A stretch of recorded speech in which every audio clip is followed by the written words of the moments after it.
The Stranger by Norman Whitney. Chapter 1. A Stranger in Wood End. On Saturday the 31st of October 1964, a man arrived in the village. It was late in the evening. He was looking for somewhere to stay the night. He knocked at a door, and a woman opened it. "Good evening, madam," the man said. "I'm sorry it's so late, but can you help me, please? Is there a hotel in this village? I want to stay here tonight." The woman laughed. "A hotel? Here in Wood End? No, sir, I'm afraid there isn't." "What a pity," said the man. "I'm a stranger here, and I want to see your village tomorrow." The stranger was very polite. He was tall and had dark hair, and he had strange green eyes. "Perhaps Mrs. Harrison can help you," the woman said. "She has a room. Perhaps you can stay with her. Wait a minute, I'll get my coat and I'll take you there." The woman took the stranger to Mrs. Harrison's house. Mrs. Harrison gave him a room for the night. He was very glad. It was the last night of October, and it was cold. The next day was Sunday. The man looked round the village. He was very interested in the history of the village. He met some of the villagers and asked them their names. But he did not visit the church. That was unusual. The church in Wood End was the most beautiful building in the village. But the stranger was not interested in it. He did not go to church that night with all the villagers. It was the first Sunday evening of November. When the villagers came out of the church, the man had gone. They had all liked him. The ladies had thought he was very good-looking. A few weeks later he came back. It was the first Sunday in December. The villagers were coming out of church. It was cold and dark. "Hello," he said. "I'm back again. It's nice to see you all once more." His next words surprised everyone. "Perhaps you can help me," he said. "I'm looking for a house. I want to buy a house here." "Here?" someone said. "But why here? There's no work in Wood End for a young man. All the young people leave the village. They find work in Lydney, the nearest town." "I'll get a job somewhere," the stranger said. "Perhaps in Lydney." Then one of the villagers told him about old Mr. Smith's house. Mr. Smith had died in the summer. His house was empty. It was for sale. The house was on the corner of Main Street and Church Lane. "I'll ask about the house tomorrow," said the young man. "Perhaps I'll be lucky. Goodbye. I'll see you soon." The villagers watched him leave. They all saw his car. It was very big and luxurious. He looked rich. A few days later, Mr. Smith's house was sold, and in the middle of December the young stranger arrived. He moved into the house and worked very hard. He fixed the roof. He repaired broken windows. He painted and decorated. He changed the whole house. But there was a big surprise for the villagers. On the morning of Monday the 21st of December, they saw a big sign on the front of the house, and on the sign were these words: "The Corner Shop, Proprietor Dave Slatin." Chapter 2. The Village Meeting. The villagers could not believe it. A shop in Wood End. Everybody talked about it. There was once a shop in Wood End, but it had closed 20 years ago. Some people wanted the shop, but others did not. The villagers met in the evening in the village hall. Everybody was there. Everybody was interested in the new shop. "The corner shop is a good idea," someone said. "We need a village shop. We won't need to go to Lydney." Then Mrs. Harrison spoke. She liked the stranger, Dave Slatin. "I agree," she said. "A village shop is a good idea. It's too quiet here. Wood End needs a shop." "Nonsense," said Miss Brown. She was the village school teacher. "Lydney is not far away. There are lots of shops there." Soon everybody was shouting. Then Mr. Hart spoke. He was a very big man with a loud voice. "Listen, everybody," he shouted. "We've never had trouble in this village before. We've always been quiet and happy. Now this shop is causing trouble." "Let Mr. Slayton speak," someone said. "It's his shop. Let him speak." "Ladies and gentlemen," said Dave Slayton, "I don't want to cause any trouble. I'm still a stranger in your village. But I want to be one of you. I want to be your friend. I like the people of Wood End." He smiled, and a few people clapped. They liked him. "The corner shop will sell lots of things," he went on. "It will sell food and things for the house. Everything will be cheap, I promise." Everybody was listening carefully. "And I have another idea," he continued. "I'll sell village products." "What do you mean by village products?" asked Miss Brown. "I'll tell you, Miss Brown," he said. "I know that you make beautiful bread and cakes." Miss Brown smiled. Yes, she did make bread and cakes. Everyone knew that. "And you, Mr. Hart, I've seen your flowers. You grow beautiful flowers." Now Mr. Hart smiled. Yes, his flowers were beautiful. Everyone knew about them. "And Mr. Everett makes pots," someone said. "And Mrs. Davis makes dolls," said another voice. "And I do paintings of the village," said old Miss Lucy Gray. "Yes," said Dave, "you can all do something.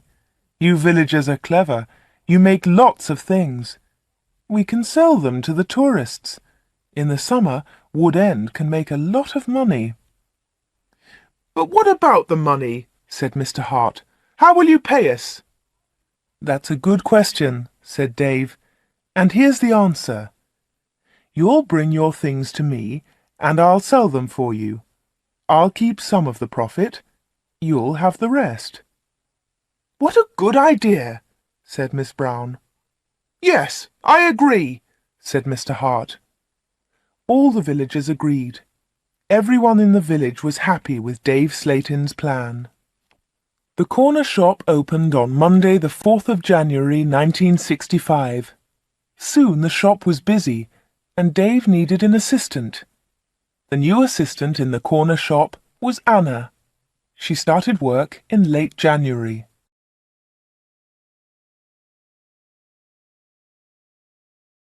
Chapter 3. The Corner Shop. Dave Slayton kept his promises. Things at the shop were good and cheap. "How does he do it?" asked Mrs. Harrison. "It's winter, but he's selling lots of fruit and vegetables, and they're cheap. I never go to Lydney now." The other villagers agreed. The corner shop was a success, and Dave seemed happy.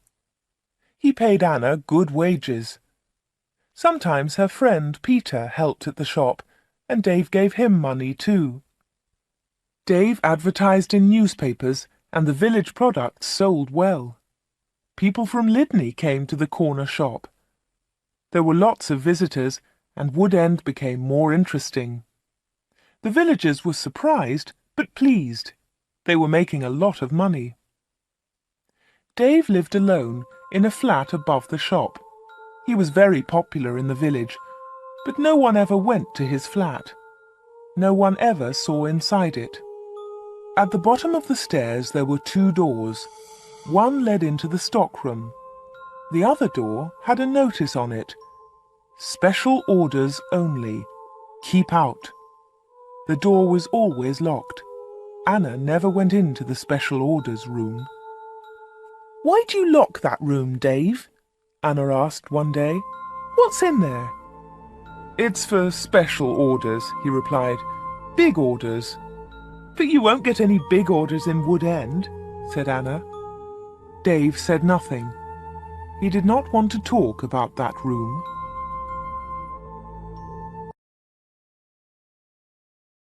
Chapter 4. A Beautiful Customer. For 3 months everything was normal. Then, one day in April, an unusual customer came into the shop. The new customer was a very beautiful woman. She was wearing expensive clothes and arrived in a large car. "Is this the corner shop?" the woman asked. She looked round and seemed a little surprised. "Yes," replied Anna. "This is the corner shop. It's the only shop in the village." "I'm looking for Mr. Slayton, the owner of the shop," said the woman. "I think he's upstairs," said Anna. "I'll go and get him. Does he know your name?" "Yes, I think so," was the reply. "Tell him—" The woman stopped. "Tell him Miss Gordon is here, Miss Greta Gordon." Anna was amazed. "Are you Greta Gordon, the film star?" "Yes, that's right." The woman smiled, but she was nervous. "Wait a minute," said Anna. "I'll tell Mr. Slayton that you're here." Anna ran to the bottom of the stairs and called, "Dave! Dave! There's someone to see you!" "Who is it?" asked Dave from upstairs. "Miss Greta Gordon!" shouted Anna. "It's Greta Gordon, the film star!" "I'm coming," he said, and he came down immediately. "I'm pleased to meet you, Miss Gordon," he said. "Good morning," said Greta Gordon. She and Dave shook hands. She had beautiful hands, and she was wearing beautiful diamond rings. Anna had never seen so many diamonds before. Miss Gordon looked round. "Is this where you work, Mr. Slayton?" she asked. Once again she seemed nervous. "Yes," said Dave. "It's a small place, but it's big enough for me. Please follow me, Miss Gordon." Anna was surprised. Dave and Greta Gordon did not know each other. He did not call her Greta, and she did not call him Dave. He seemed to be in a hurry, and she seemed to be frightened. Anna watched them. Dave and Greta Gordon went to the back of the shop and into the special orders room. Greta Gordon was a special order customer. Anna thought that was very strange. She wanted to tell someone about Greta Gordon. Anna loved films. She wanted to tell Peter about the film star, but she had to stay in the shop. 10 minutes later, Greta Gordon came out of the special orders room. Dave went straight upstairs, and Greta Gordon came to the front of the shop. The film star looked terrible. She was pale. She was crying. Her eyes were red with tears. "What's wrong?" asked Anna. "Can I help you, Miss Gordon?" "No, thanks. I'm all right," said Greta Gordon. "Do you want to sit down?" said Anna. She got a chair, and the film star sat down. "Shall I get the doctor?" said Anna. "No, no," said Greta. "Please tell no one about my visit here. Please tell no one." Anna was disappointed. She wanted to tell everyone about Greta Gordon. She wanted to tell everyone about her famous customer. "I want to give you something," said Greta Gordon. "Here's a photograph of me. I'll sign it." She signed the photograph and gave it to Anna. "Please keep this," said Greta, "and please keep our secret. Please don't tell anyone." "All right," said Anna. "I promise." The film star kissed Anna. She held Anna's hands. What a beautiful woman, thought Anna, and what beautiful hands. Then Anna noticed something. The diamond rings were gone.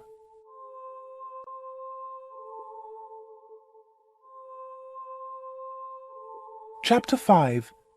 A Page in Film News. Dave never talked about Greta Gordon. He never talked about her visit to the corner shop. One day, Anna asked him about the film star. "How do you know Greta Gordon?" said Anna. "Is she a friend of yours?" "I don't want to talk about her," Dave replied. "She was a special order customer. Don't ask any more questions about her, Anna." So Anna did not ask any more questions. She did not ask about Greta Gordon's special order, and she did not ask about the rings. Anna kept her promise. She never told anyone about the film star. Soon it was spring. Anna and Dave were busy. Mr. Hart brought lots of flowers to the corner shop, and Anna sold them to the tourists. There were lots of tourists that year. In May, Peter asked Anna to marry him. She said yes. They became engaged.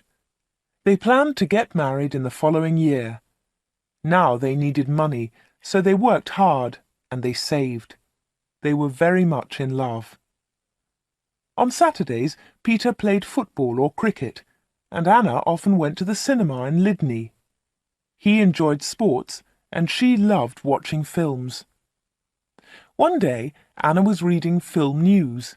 This was a magazine about film stars. She turned the pages. There was a picture of Greta Gordon. Anna was pleased. What a surprise! Beautiful Woman was going to be a big film, and now Greta Gordon had the star part. Anna wanted to tell Peter about Greta, but she kept her promise. She did not tell anyone. But she did show Film News to Dave Slayton. "Look, Dave," she said, "here's a story about Greta Gordon. Isn't it great? She's got the big part in Beautiful Woman." Dave looked at the magazine. "Greta Gordon will star in Beautiful Woman."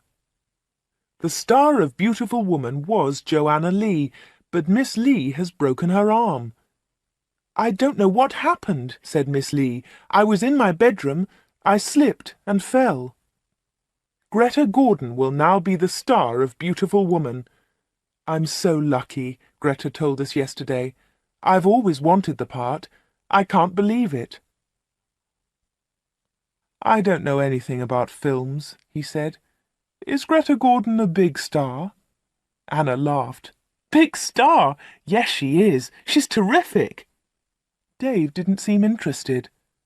"I hope she's happy with her big part," was all he said.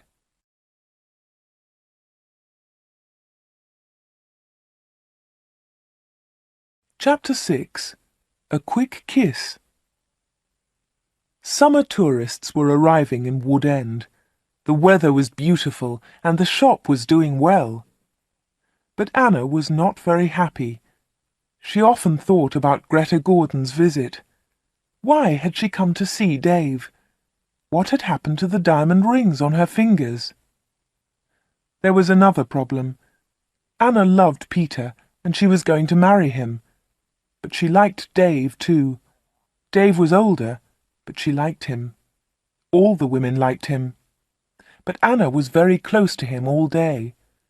In the daytime, Anna was with Dave. In the evening, she was with Peter. Anna was living two lives. One life was with Dave, the other life with Peter. Then one Friday, Dave surprised Anna. "What are you doing tomorrow?" he asked her. "Would you like to spend the day with me? We can go anywhere you like. We can go in my car."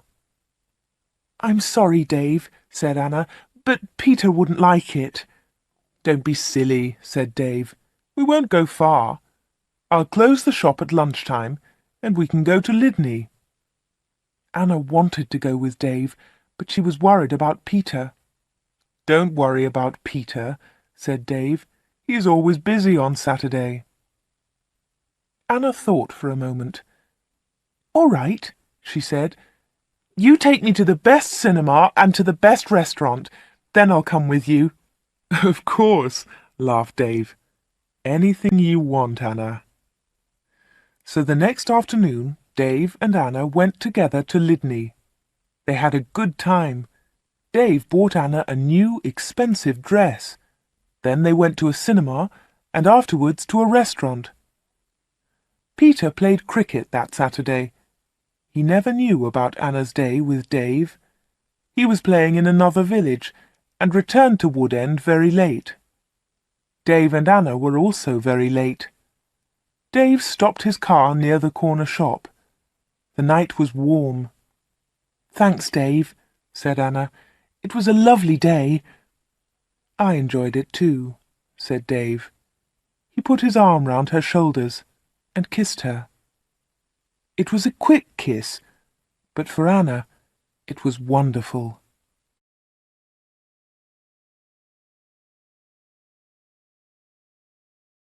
Chapter 7. Another Special Order. The summer passed. The corner shop was always busy. Sometimes Dave opened the shop on Sundays too. Anna earned a lot of money. Everyone thought that she was happy. But life was difficult for her. She liked Dave. He was her boss, and he was older than her. But Peter was her fiancé, and he was about the same age. Dave was quite rich, but Peter had no money. Dave bought Anna clothes, and he took her out. Peter did not buy her clothes and never took her anywhere. He was more interested in football. Anna did not like football. Now it was September. Peter played football every Saturday. One Saturday there was a big football match on television. Mr. Hart had the biggest television in the village, and he invited some people to his house. He invited Peter and Anna. On Friday, the day before the match, Anna was working in the shop all day. At 5 o'clock, she locked the shop door. 2 minutes later, the bell rang, and Anna went to the door. There was a young man outside. He was carrying a small case. "Hello," she said. "Can I help you?" "I hope so," said the young man. "I want to see Mr. Slayton." "I'm afraid that the shop is closed now," said Anna. "We're open tomorrow morning." "But I've got an appointment," said the young man. Then Dave spoke behind Anna. She hadn't seen him. "Yes, I've been waiting for you," said Dave. "You're late." "I'm very sorry, Mr. Slayton," said the young man. Never mind," said Dave rudely. His rudeness surprised Anna. The young man seemed afraid. "But can you see me now?" he asked. "Yes," said Dave. "Come in." Dave turned to Anna. "Anna, it's after 5 o'clock. You can go home now." "I won't be long," said Anna. Dave was angry. "Hurry up and go home," he said. But Anna wanted to stay. She wanted to know about the young man. The young man followed Dave to the back of the shop and into the special orders room. Another special order, another special customer. Anna waited. But soon it was 5:30. Anna put her coat on and left the shop. She closed the door very loudly. Then she went round the corner and waited. Soon there was a noise. The young man was leaving the shop. Anna could not see him, but she could hear him. He was speaking to Dave. "Are you sure?" said the young man. "What do you mean?" asked Dave. "Is this the only way?" said the young man. "Yes, it is," said Dave. "Don't worry, everything will be all right. Goodbye." Anna heard the shop door close. She came round the corner and saw the young man. He was walking quickly to his car. Anna noticed immediately that he was not carrying his case. She followed him. "Excuse me," she said, "you've forgotten something. You've left something behind." The young man turned round. Anna stopped. Suddenly she was frightened. The young man's face was white. It was white with fear. "Please go away," said the young man. "Leave me alone. I want to go home. Leave me alone." He got into his car and drove off. Anna stood in the street and watched him. She was thinking. Why had the young man come to the corner shop? What was his special order? And why had he left his small case with Dave Slayton? Chapter 8. The Football Match. The next day was the day of the big football match. Mr. Hart had invited about 10 people. Anna did not watch the game. She was helping Mrs. Hart in the kitchen. They were making tea. It was a good game, and everyone was enjoying it. At half-time, Peter went into the kitchen. "Why don't you come and watch the match, Anna?" he said. "It's really good. Come on." Anna laughed. "No, thanks," she said. "I'm helping Mrs. Hart. Look, here's the tea. Can you take it in to the others?" "OK," said Peter. "It's a terrific match. Mike Bailey scored a great goal." Peter took the tea into the sitting room, and the second half of the match started. The second half was very exciting. Mike Bailey scored another goal after 20 minutes. The score was 2-0. Then the other side scored 2 quick goals. It was 2-2. There were only 5 minutes of the match left. "Come on!" shouted Peter. "Come on, Mike, let's have another goal!" In the last seconds of the match, Mike Bailey scored the winner. It was his 3rd goal of the match. But something was wrong. The other team's goalkeeper was injured. Bailey had been very near the goalkeeper, and he had kicked the ball very hard. The ball had hit the goalkeeper's neck. Mrs. Hart and Anna came in from the kitchen. "What's happened?" said Anna. "What's wrong?" "It's Brian Thomas, the goalkeeper," said Peter. "He's injured." It was serious. The goalkeeper had broken his neck. Later they all watched the news on TV. They saw pictures of Mike Bailey's 3rd goal. It was a great goal. They saw the ball hit the goalkeeper. It was an accident. The TV announcer said, "And now over to our sports studio for an interview with Mike Bailey." They all watched the interview. The TV showed a picture of Mike Bailey and the interviewer. "Mike," said the interviewer, "3 goals in 1 match. How do you feel about that?" But Mike Bailey said nothing. He could not speak. He tried to speak, but he could not. It was terrible. The interviewer tried another question. "Let me ask you about the 3rd goal, Mike. It was a great goal, but how do you feel about the injury to Brian Thomas?" It was a silly question. The injured goalkeeper would never play football again. Mike Bailey said nothing. He looked very ill. When the interview ended, Mr. Hart turned off the TV. No one noticed that Anna had left the room. Mike Bailey had looked frightened. Anna was frightened too. Mike Bailey and Anna had met before, the day before, at the corner shop.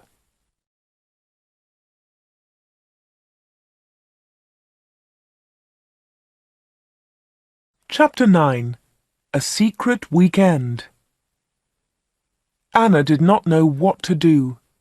She was only 17, but sometimes she felt much older. She wanted to ask Dave about Mike Bailey and Greta Gordon. She wanted to know about special orders. She decided to wait.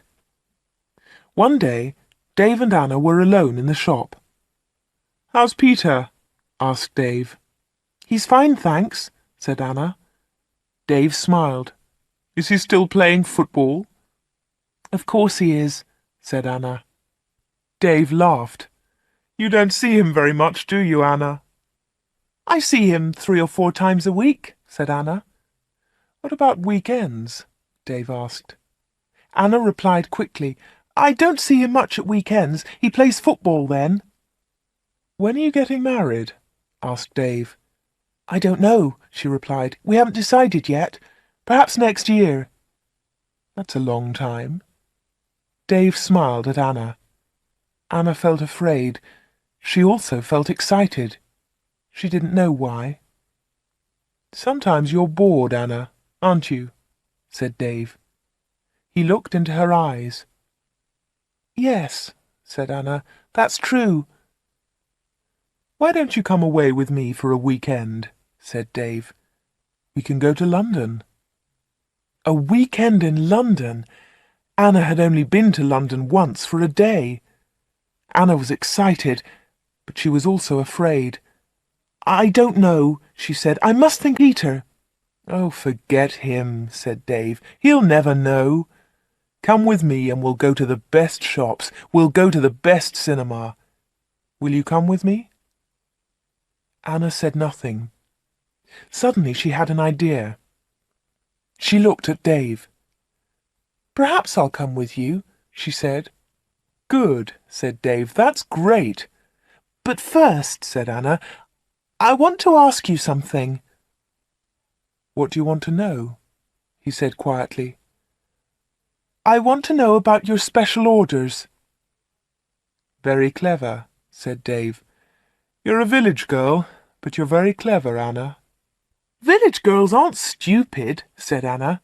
Now tell me about your special orders, then I'll come to London with you. Dave was angry. One question. You can ask me one question, he said. Quickly, Anna asked, Why do people come to you? Why? One question. Only one, shouted Dave. All right, said Anna, but don't shout. Tell me, why do people come to see you? Dave thought about his answer. He spoke quietly. They come for help, he said. They need help, and I sell help to them. That's all. Anna didn't understand. What sort of help? She asked. One question, shouted Dave. I've answered your question. Anna said no more. She and Dave had made an agreement. Anna had asked her question. Dave had answered it.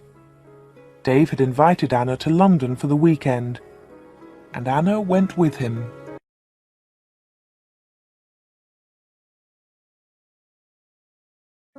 Chapter 10. A Quarrel. Anna enjoyed the weekend. They arrived in London late on Friday evening and stayed at a big hotel.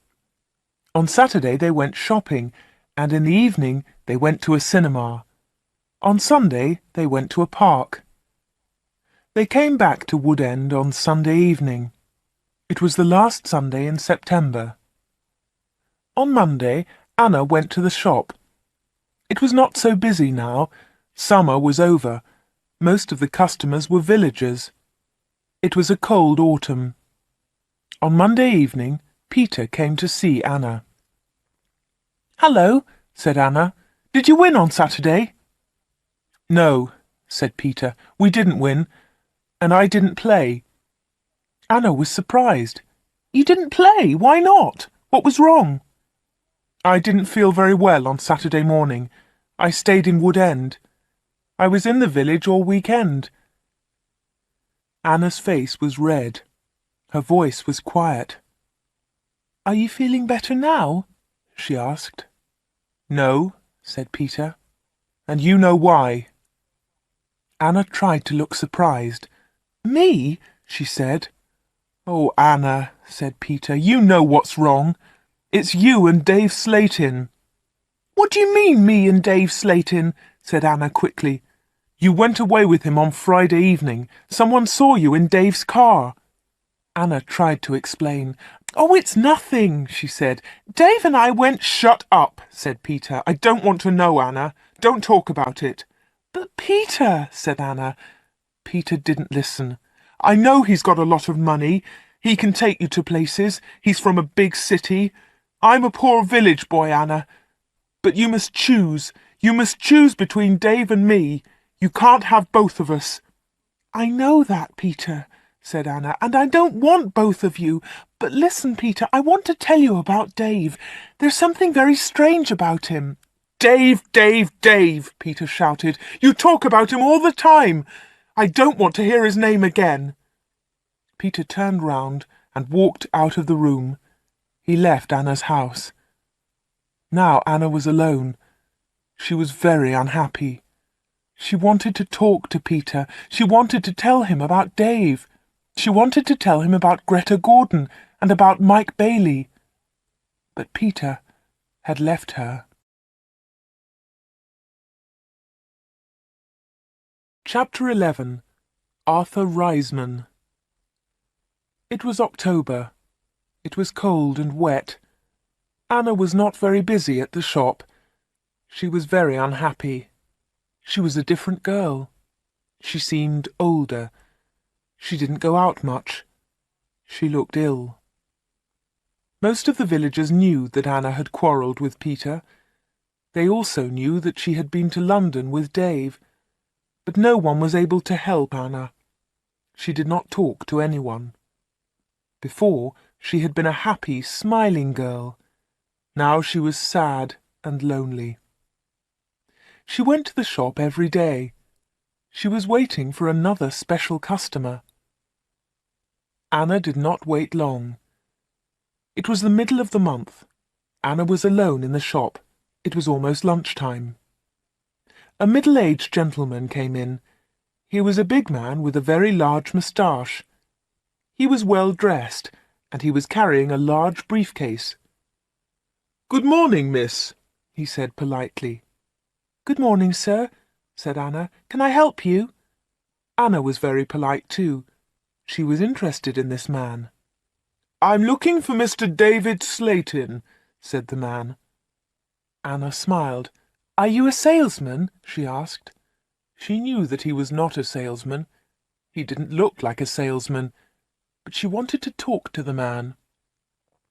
The man smiled. "Yes, I am a salesman," he said. That was not true. Anna knew that the man was lying. Then she said, "Perhaps I can help you, sir. I usually speak to the salesman." She looked at the man's case. It had the letters ARICS printed on it. "Thank you," said the man very politely, "but I have a private appointment.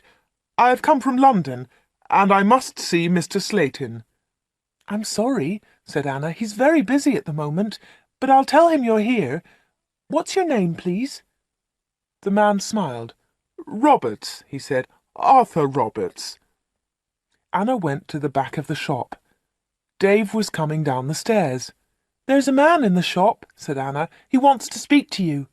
"Thanks," said Dave, and he went to the front of the shop. "Good morning, Mr. Reisman," said Dave. "I'm pleased to meet you." Anna listened. Reisman! The man's name was Reisman, not Roberts. What a liar! The man did not look at Anna. "I'm pleased to meet you, Mr. Slayton," the man said. "Please come with me," said Dave. Mr. Reisman followed Dave. They went into the special orders room. A minute later, Dave came out. He came to the front of the shop. "It's lunchtime, Anna," he said. "You can go home now." "Thanks, Dave," said Anna. "I'm going in a few moments." Dave went back to the special orders room. Anna did not leave the shop. She waited. Anna wrote down the letters ARICS. She understood AR, Arthur Reisman, but she did not understand ICS. At 1:30, Anna heard noises. Mr. Reisman was leaving. Dave was talking. "Thank you, Mr. Reisman," said Dave. "And thank you," said Mr. Reisman. "You have helped me a lot." "Good," said Dave. "Goodbye, Mr. Reisman. My assistant isn't in the shop, but you can open the door. Goodbye." Dave went upstairs, and Mr. Reisman came into the front of the shop. Anna was sitting quietly in a corner. "Oh," said Mr. Reisman, "I thought you'd gone home." "No," she said. "I decided to have lunch in the shop today." Anna and Mr. Reisman looked at each other. They didn't like each other. There was silence. Anna spoke first. "Would you like to buy some bread, Mr. Roberts?" she said. "Reisman. My name is Reisman," said the man. Anna smiled. "I'm so sorry," she said. "Would you like to buy some homemade bread, Mr. Reisman?" "It looks delicious," said Mr. Reisman. He was very polite again. "Yes, I'll take some, please. My wife will love it." "Here you are," said Anna. She put the bread in a bag. Then she said, "You can put it in your briefcase." "My briefcase?" said Mr. Reisman. "I haven't got a briefcase."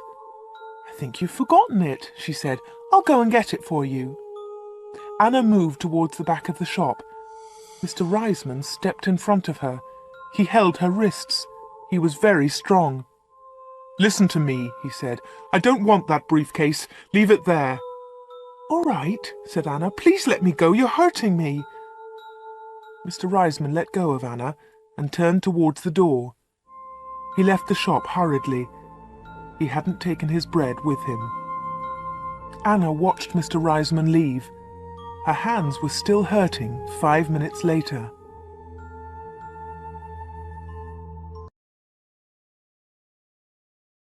Chapter 12. Anna waits for news. Anna waited for some news about Mr. Reisman. She remembered Greta Gordon. The film star had visited the corner shop. Later there was news about her in a magazine. Mike Bailey had visited the corner shop too. Later there was a lot of news about him on TV. And now Mr. Reisman had visited the corner shop. Anna was waiting for some news about him. All 3 visitors had been special customers. They had all seen Dave. They had all been in the special orders room. And they had all left something with Dave. Greta Gordon had left her diamond rings. Mike Bailey had left his case. Mr. Reisman had left his briefcase. Anna wanted to find out more about the 3 special customers. She thought about Mr. Reisman. His case had the letters ARICS on it. She understood AR, but what was ICS? Perhaps Mr. Reisman was a businessman and ICS was his company. Anna looked in the newspapers, but she didn't find anything about ICS. She read the magazines. She listened to the radio. She watched TV, but there was nothing about ICS. Anna heard nothing. She saw nothing. Then she had an idea. She decided to go to London and find Arthur Reisman. It was a Friday. Early in the morning she left a note for Dave. She took the note to the shop. "Dear Dave," it said, "sorry I can't come in today. I'm going to Lydney. I'm buying some things for my wedding. Anna." The note did not tell the truth, but Anna didn't care. Anna took a bus to Lydney and then caught a train to London. She got to Paddington Station at midday. She got off the train and looked for a telephone box. The telephones were near to the entrance to the station, but the boxes were all full. She stood and waited. Then Anna saw the letters ICS. There they were. They were on a huge advertisement. Anna had found the answer to her problem. International Computer Services, ICS. Perhaps that was Mr. Reisman's company. Soon one of the phone boxes was empty. Anna rang the number, 222-8959. "ICS, can I help you?" said a woman's voice. "Yes, please," said Anna. "I want to speak to Mr. Reisman, Mr. Arthur Reisman. I think he works at ICS." The woman laughed. "Works here? Yes, he does," she said. "He's the vice chairman of the company. Wait one moment, please. I'll get his secretary." Then there was another woman's voice on the phone. "Mr. Reisman's secretary, can I help you?" "Yes, please," said Anna. "I'd like to speak to Mr. Reisman." "Who's calling, please?" said the secretary. "Mr. Reisman doesn't know my name," Anna replied. "Is Mr. Reisman expecting your call?" the secretary asked. "No, he isn't," said Anna. "I'm afraid he can't speak to you now," said the secretary. "He's at a meeting now, and he's flying to Switzerland in an hour's time." "But I must speak to him for a few minutes," said Anna. The secretary became annoyed. "That's impossible," she said, "but I can take a message." "No, thanks," said Anna. "I'll call again next week. Will Mr. Reisman be back then?" "Yes, he will," replied the secretary. "Goodbye." And she put the phone down. Anna had found Mr. Reisman's company, but she hadn't spoken to him. Anna spent the afternoon in London. She went to see a film, then she had tea in a small cafe near Paddington Station. Her train left London at 6:30. She bought an evening newspaper and got on the train. Anna was tired, but she felt happy. After a few minutes, she looked at her newspaper. Anna was waiting for some news. There it was, on the front page. "Private plane crash near London. 6 dead. all from ICS. 6 people were killed this afternoon in a plane crash at Enfield near London. The plane was flying to Switzerland. The passengers were all from International Computer Services, ICS. Among them was Mr. Alfred Gluck, the chairman of ICS. Mr. Arthur Reisman, vice chairman of ICS, told us, "I'm lucky to be alive. I was at a meeting today. The meeting went on for a long time, and I didn't catch the plane." Mr. Reisman will probably be the new chairman of ICS.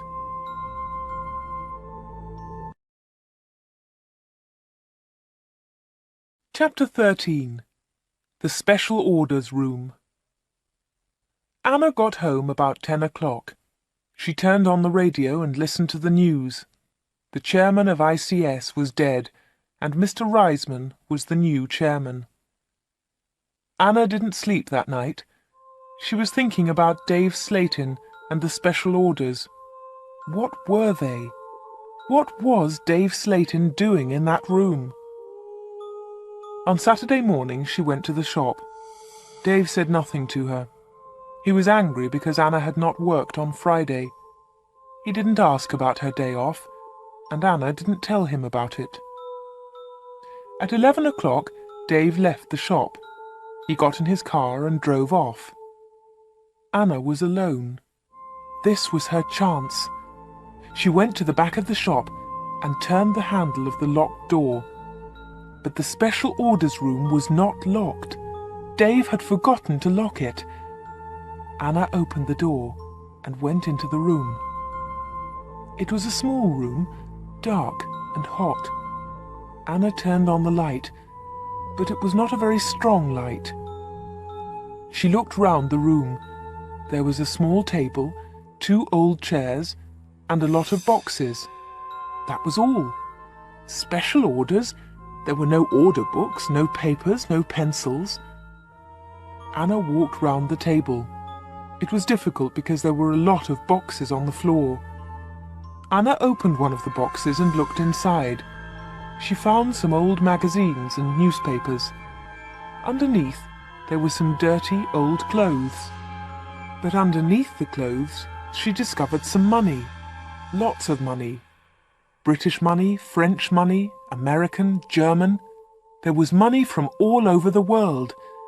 Anna was amazed. She had never seen so much money before. She looked round again and found Mike Bailey's case. It was empty. Then she found Arthur Reisman's briefcase. That was empty too. Then Anna looked into a bigger box. Inside it were some dolls with broken arms and legs. One of the dolls was very beautiful, but it had a broken arm. Anna put it on the table. Then Anna found a book about football. Inside there were some pictures of footballers, but the pictures were all torn. Anna put the book on the table. Anna looked into the box again and found some little cars. Most of them were broken. She found a small model aeroplane. It was broken too. Anna put all these things on the table. What a strange collection.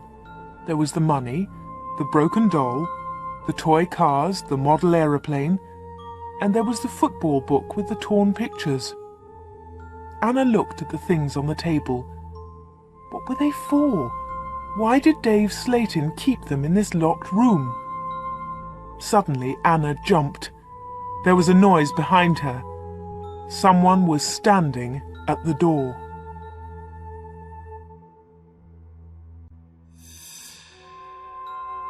Chapter 14. The Special Customers. "What about the diamond rings?" said a voice. It was Dave Slayton. He was laughing. "I left the door open for you," he said. "I wanted you to go into this room this morning." Anna was frightened, but she tried not to show her fear. "You haven't found the diamonds," Dave said again. Anna remembered Greta Gordon's diamond rings. Were they in this room too? "Here," said Dave.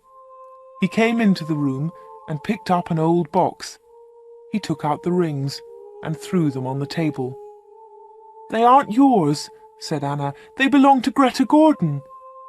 "They belong to me," laughed Dave. "She gave them to me." "But why?" asked Anna. "Why?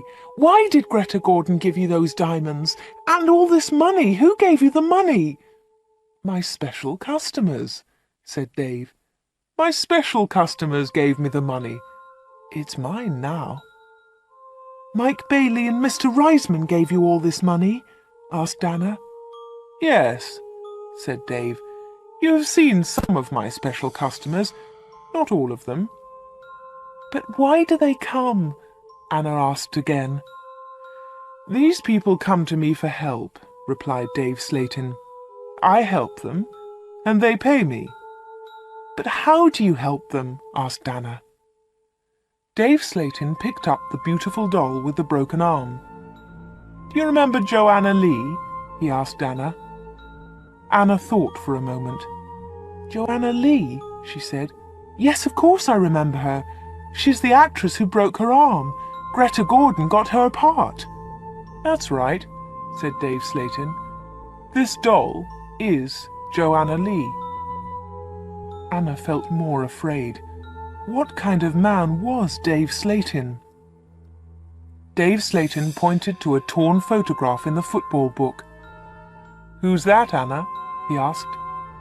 Anna remembered the face. She had seen it on TV. "Brian Thomas," she replied. "He's a goalkeeper." "He was a goalkeeper," said Dave Slayton. Anna was terribly frightened now. Dave Slayton was an evil man. Dave Slayton moved close to Anna. He picked up the broken aeroplane. "And what do you think this is?" he asked Anna. Anna knew the answer, but she was too afraid to speak. Dave Slayton took Anna's arm and held it tightly. Anna tried to move away. Dave Slayton laughed and held Anna more tightly. "Listen, Anna," he said quietly. "I want you. I need you. Marry me, Anna. Don't marry Peter. Marry me." "No, no," she cried. "Let me go! Let me go!" "But Anna, you still don't understand," said Dave Slayton. "I have strange powers. I can give you everything you want." He looked into Anna's eyes. "And my children will have these powers too," he continued. "I will give you money and diamonds. And you, Anna, you will give me children." Anna was terrified now. She kicked Dave Slayton very hard, and he let go of her hand. Anna moved quickly. She ran out of the special orders room, through the front of the shop, and out onto the street. She ran all the way home.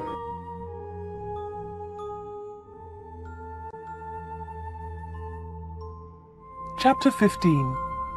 The 31st of October. When Anna got home, she felt terrible and went to bed. In the evening, Peter came to see her, but Anna was ill in bed. "I'll come and see Anna tomorrow," Peter told Anna's mother. Again, Anna did not sleep all night. The next day, Sunday the 31st of October, was a terrible day for Wood End. Anna stayed in bed. She had a fever, and her mother phoned the doctor. The doctor came immediately. "Anna's very ill," said the doctor to Anna's mother. "I'm worried. I don't know what's wrong with her. I'll come back again tonight." That afternoon, Peter came to Anna's house. He tried to speak to Anna, but she was too ill. He sat quietly beside her bed. At about 7 o'clock, Peter heard shouting in the street. He went to the window and looked outside. People were running and shouting, "Fire! Fire! Fire! There's a fire at the corner shop!" Peter ran out of Anna's house and into the street. There was a big fire on the corner. The shop was in flames. Nobody could see Dave Slayton. "His car's here," said Mr. Hart. "Dave must be inside." Then the villagers saw him. He was standing at an upstairs window. Jump, Dave! They shouted. Jump! Save yourself! But Dave did not move. He was standing at the window, and he was laughing. Some of the women in the street started screaming. Mr. Hart tried to run into the shop, but the others pulled him back. Flames were leaping up from the shop. The flames reached Dave Slayton. The villagers saw that he was still laughing. That was the last time they saw him. The flames hid him completely. No one was able to save him, and no one ever saw him again. Peter went back to Anna's house. The doctor was in the kitchen, talking to Anna's mother. Suddenly, there was a scream. They ran upstairs to Anna's room. Anna was dead.